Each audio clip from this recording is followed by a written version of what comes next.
$1. The auctioneer's voice cracked like a whip across the courthouse steps. Do I hear $1 for the woman and her possessions? Silence stretched across the crowd like a held breath. Margaret Whitmore stood on the auction block in a faded blue dress, her hands shaking as tears cut tracks through the dust on her cheeks. The iron shackles around her wrists weren't real. Debt bondage didn't require actual chains, but they might as well have been forged from steel, for how trapped she looked. Come now, gentlemen, the auctioneer wheezed, mopping sweat from his forehead despite the October chill. Fine woman like this, strong back, can cook and clean, surely worth more than $1 to settle her late husband's debts. Margaret's shoulders shook with silent sobs. In the crowd below, men shuffled their feet and avoided her eyes. This wasn't how civilized folks liked to handle their business, but the law was the law.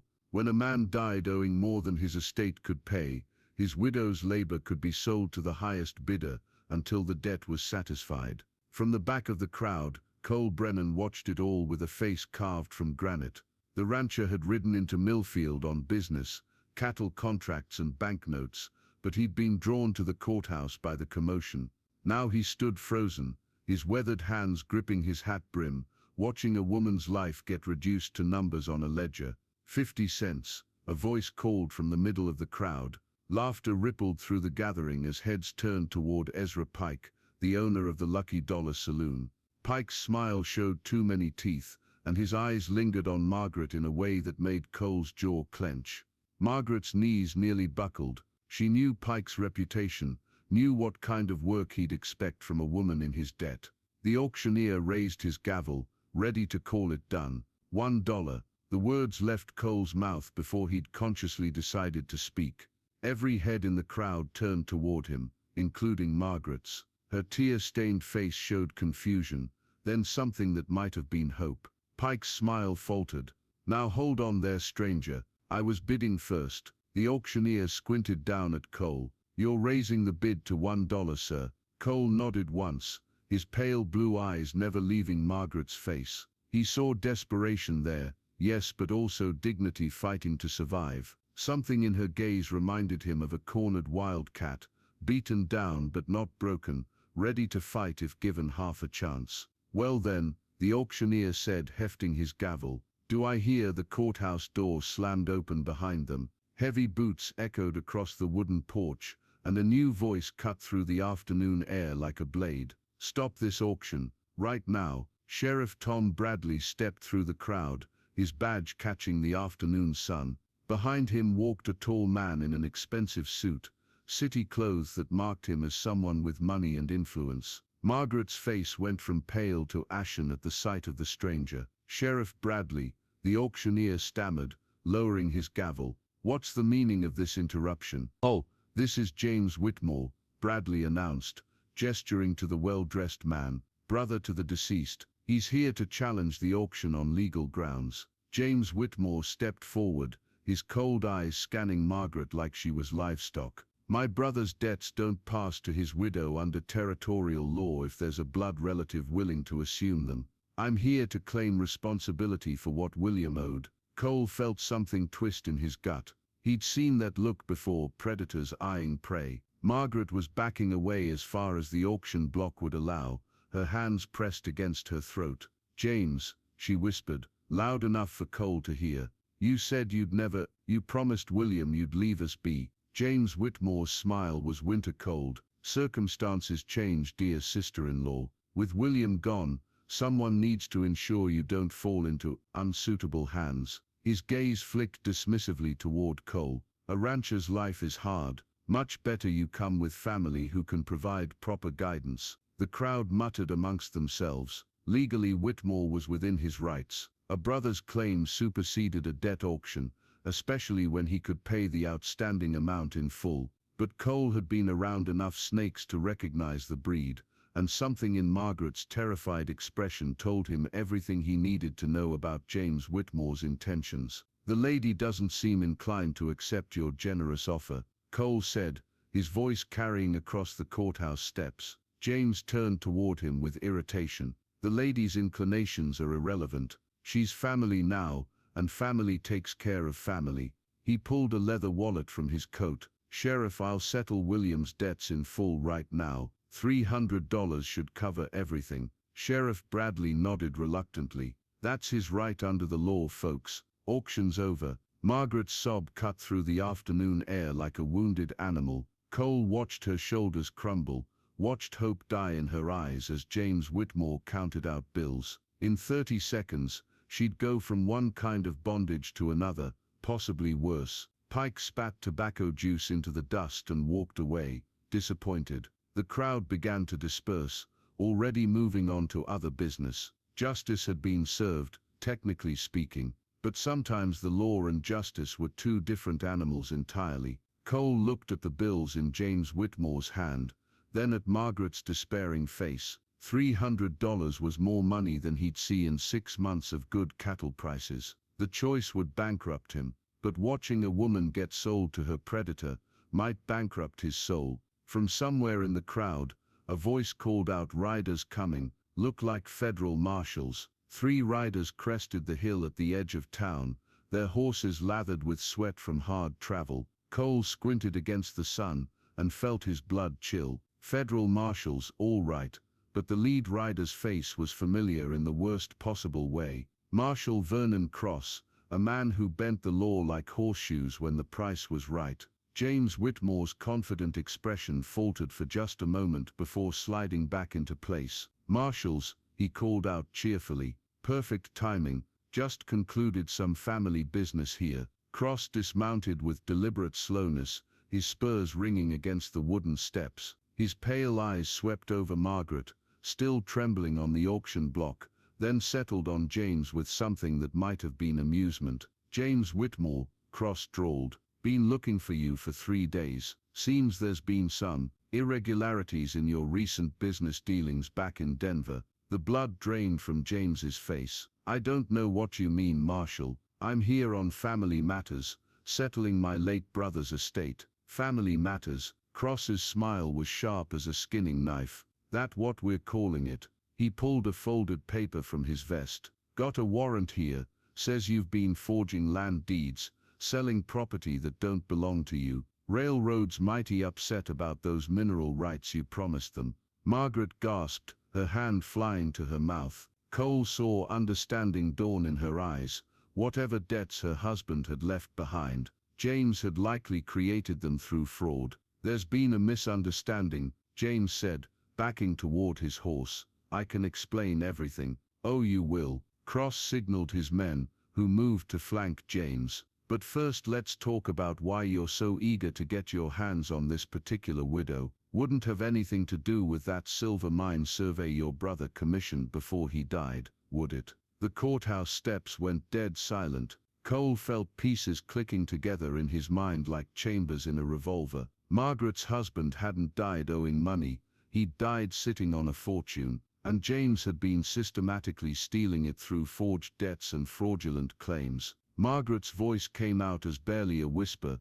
"William found silver on our land. That's why James killed him." The words hung in the air like smoke from a gunshot. Cross's hand moved to his weapon, but James was already reaching for his own gun, desperation making him reckless. In the space of a heartbeat, Cole realized 3 things. The marshal was corrupt and likely in James's pocket. Margaret had just signed her own death warrant by speaking the truth, and the only thing standing between her and a bullet was a broke rancher with more conscience than sense. James's gun cleared leather as Margaret screamed. Cole's Colt cleared leather faster than thought. His shot took James in the shoulder, spinning him sideways before he could fire. The man's gun went flying, clattering down the courthouse steps as James collapsed against the railing. Cross cursed and drew his own weapon, but the crowd erupted into chaos. People scattered in every direction, and in the confusion, Cole vaulted onto the auction platform